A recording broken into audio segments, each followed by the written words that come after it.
Hello guys, देखिए यहाँ पे फेयरवेल पार्टी और फ्रेशर पार्टी हो रहा है, जो कि 23-25 वाले को फेयरवेल और जो 25-27 जो है फ्रेशर पार्टी होगा। तो अभी स्टार्टिंग हुआ है, तो अभी हम लोग आए हुए हैं क्लास में, और क्लास में आने के बाद चल सकेंगे।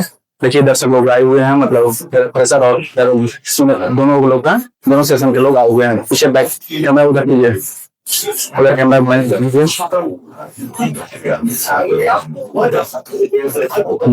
हाँ देखिए हम लोग यहाँ पर सभी लोग जो है ये 23-25 का सेशन है।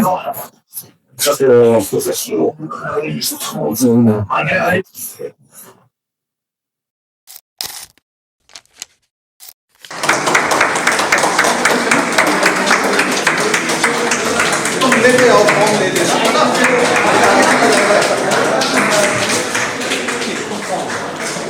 आइए धीरे।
मैं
मेरे स्वागत गीत के लिए मंच पर आमंत्रित करना चाहूंगी संध्या और साक्षी को।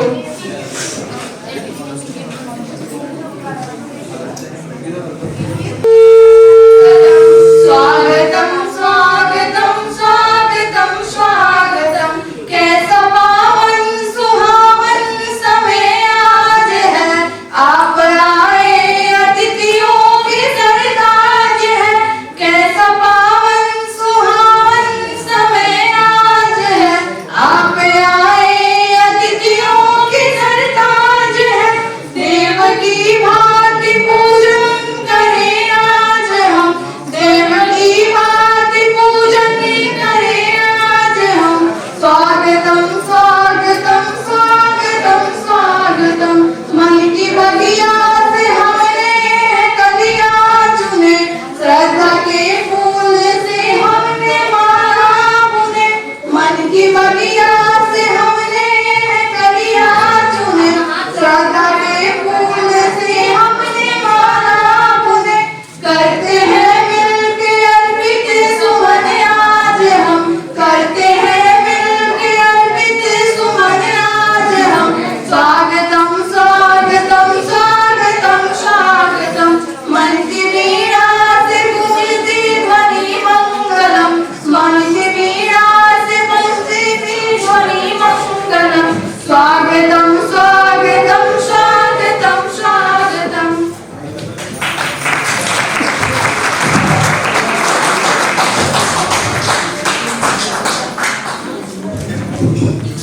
बहुत बहुत शुक्रिया आपका।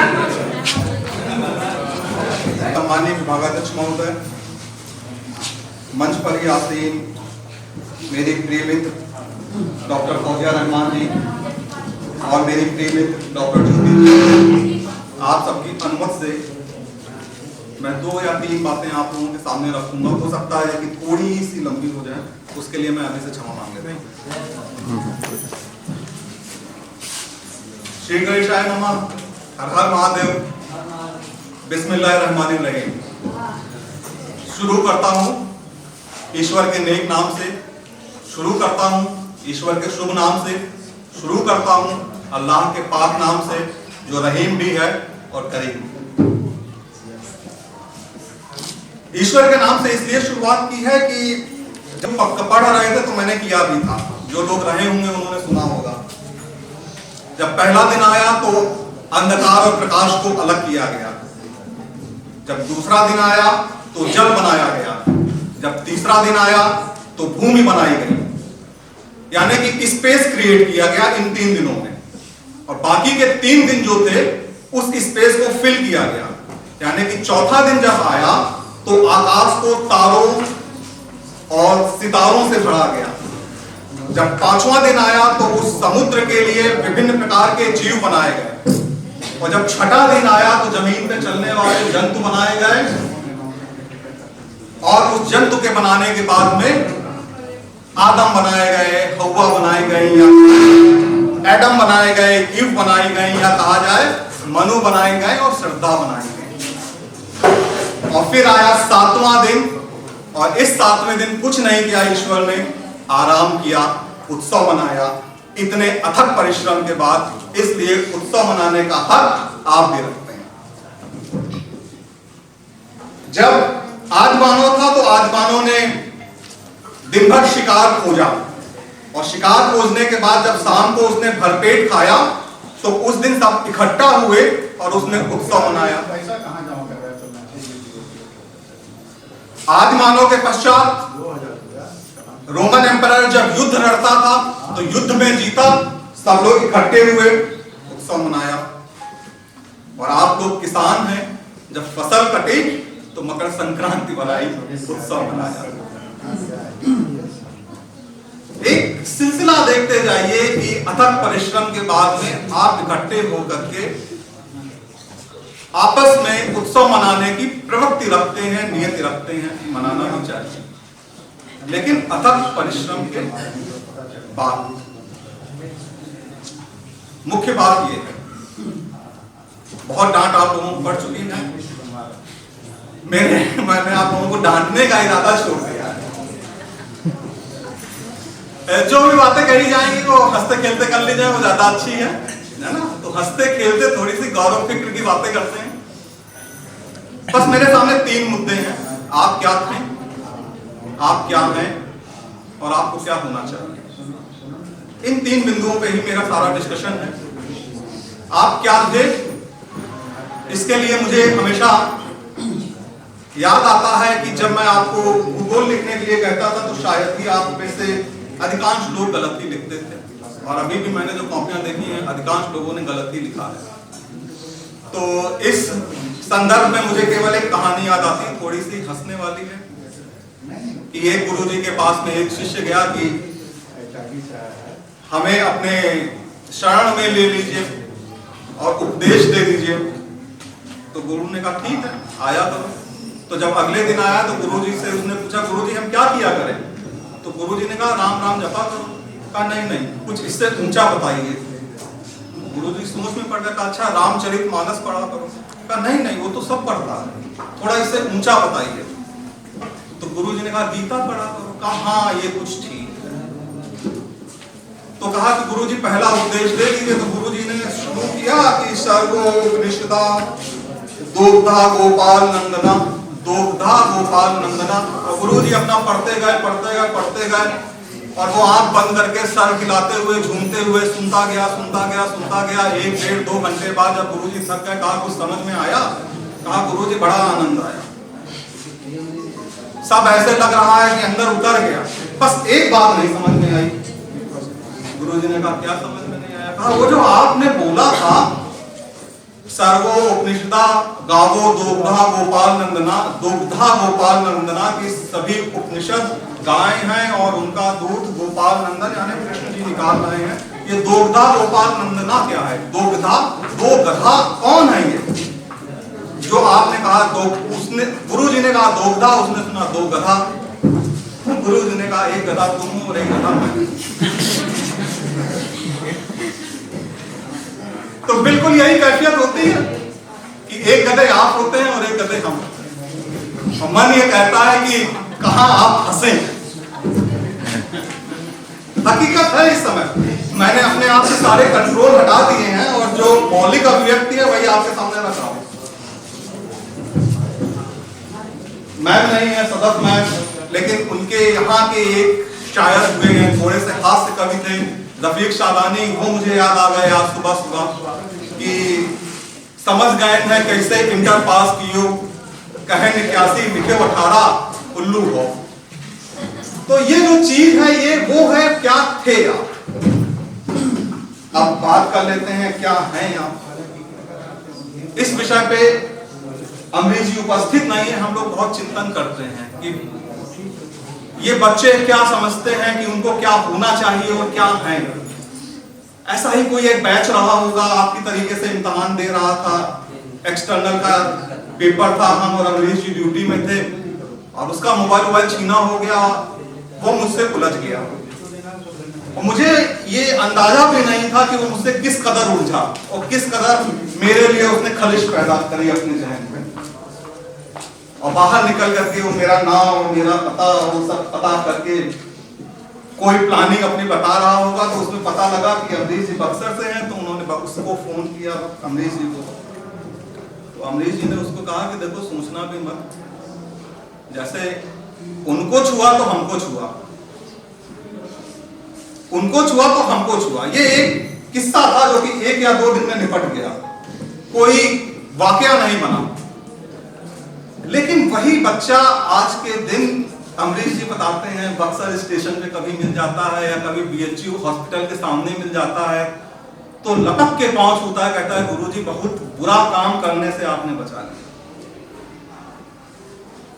लेकिन ये इंसाइट उसको कब पैदा हुई, जब वो यहां से निकल गया।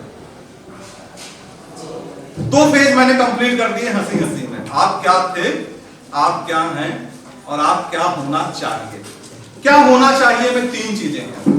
तात्कालिक रूप से आपको क्या होना चाहिए, मध्यम रूप से आपको क्या होना चाहिए और लॉन्ग टर्म में आपको क्या होना चाहिए।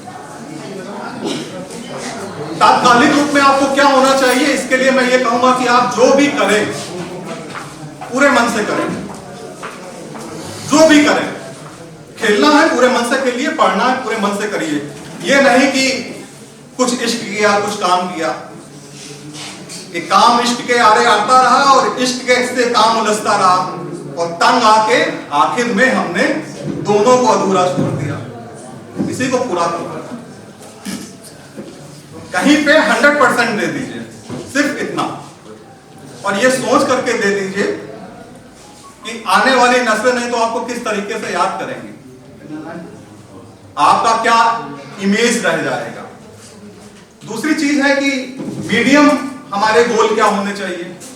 मीडियम गोल ये होने चाहिए, आप लोगों को लगता है कि हमने पीजी कर लिया, पढ़ाई खत्म, हमने पीएचडी कर ली, पढ़ाई खत्म।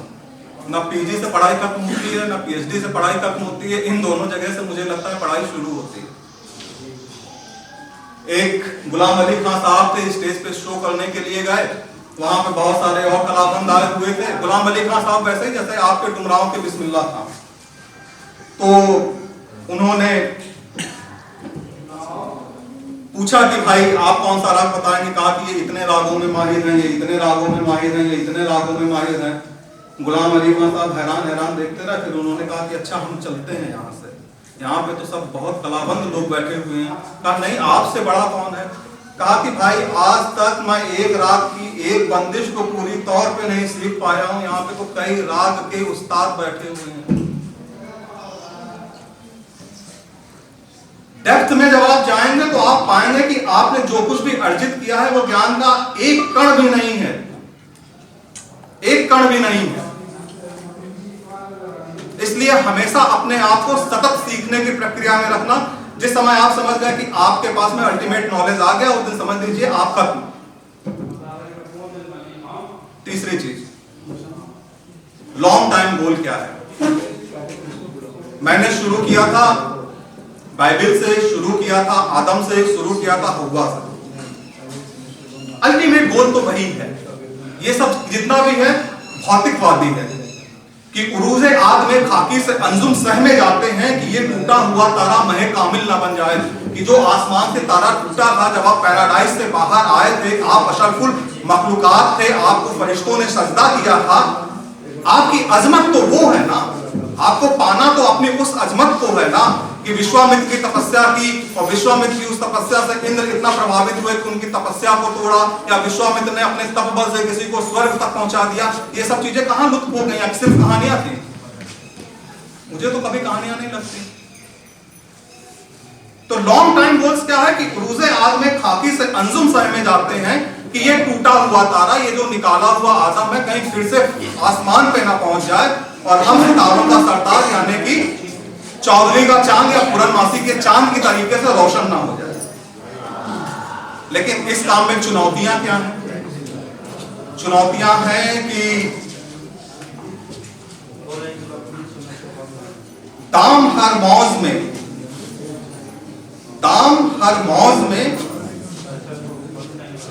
सब हल्काए सद काम नहंग। दाम हर मौज में हल्काए सद काम नहंग थोड़ा मुश्किल है, अभी बता दूंगा।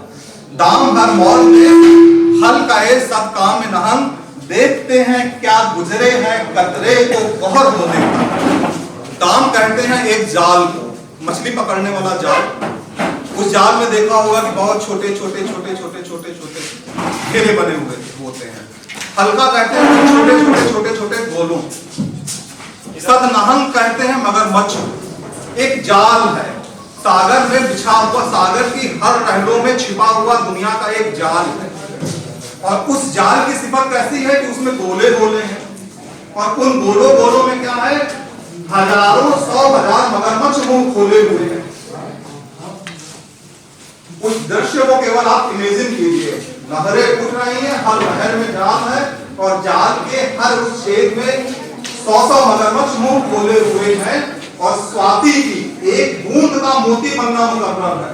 वो ज्योति सीपी के मुंह में जाएगी। स्वाति नक्षत्र फिक्स है, बरसात होना कितना रेयर है, और उस बरसात होने के रेयर में ये कितना रेयर है कि वो बूंद सीपी के मुंह में ही जाएगी। भुजंग के मुंह में जाएगी तो जहर बनेगी, इधर उधर जाएगी तो जाया हो जाएगी। और मगरमच्छ अपना मुंह खोले हुए हैं, देखते हैं क्या गुजरे हैं कतरे को गुहर होने तक। वो जो आसमान से बूंद चली है उसे मोती बनने तक के सफर में आइए देखते हैं क्या क्या सामना करना पड़ता है। आप लोग मोती बने, इसी शुभकामनाओं के साथ मैं आपसे विदा लेता हूं।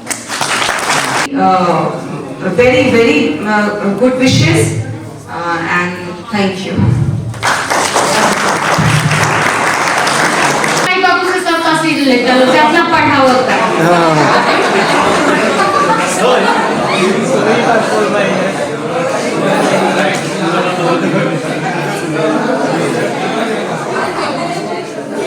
दुखिना सहता ये विधाता दिहले ससुरारी के, दुखिना सहता ये विधाता दिहले ससुरारी के, आवे दुलारी अति बहुते मिलले महतारी के, दुखिना सहता ये विधाता दिहले ससुरारी के, कैले सगाई शादी बाबूजी सहेज के, लेने देने काम पड़ल तनिका दहेज के, एही खातिर बड़े लोग सतावत नैहरे के दुलारी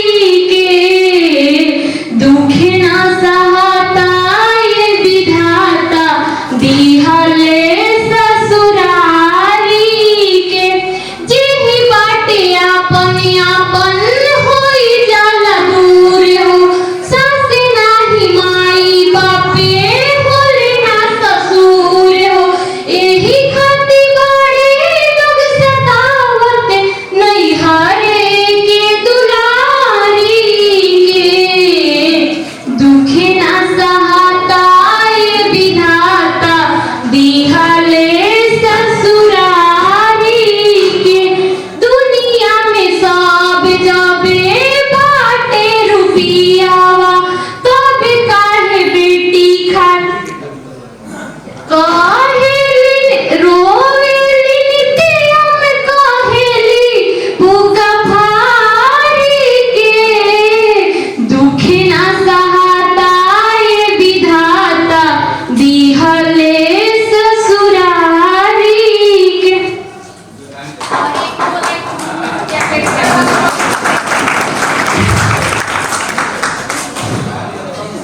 भ्रूण हत्या के बेटा वाला ना कहईबा, भ्रूण हत्या के बेटा वाला ना कहईबा, मारताड़ बेटी बहू कहाँ से तुलईबा, मारताड़ बेटी बहू कहाँ से तुलईबा, बेटी है लक्ष्मी घर के, बेटी सिंगार हो, बेटी है लक्ष्मी घर के, बेटी सिंगार हो, बेटी है दुर्गा काली, बेटी जहान हो, भ्रूण हत्या के बेटा वाला ना कहईबा, भ्रूण हत्या के बेटा वाला ना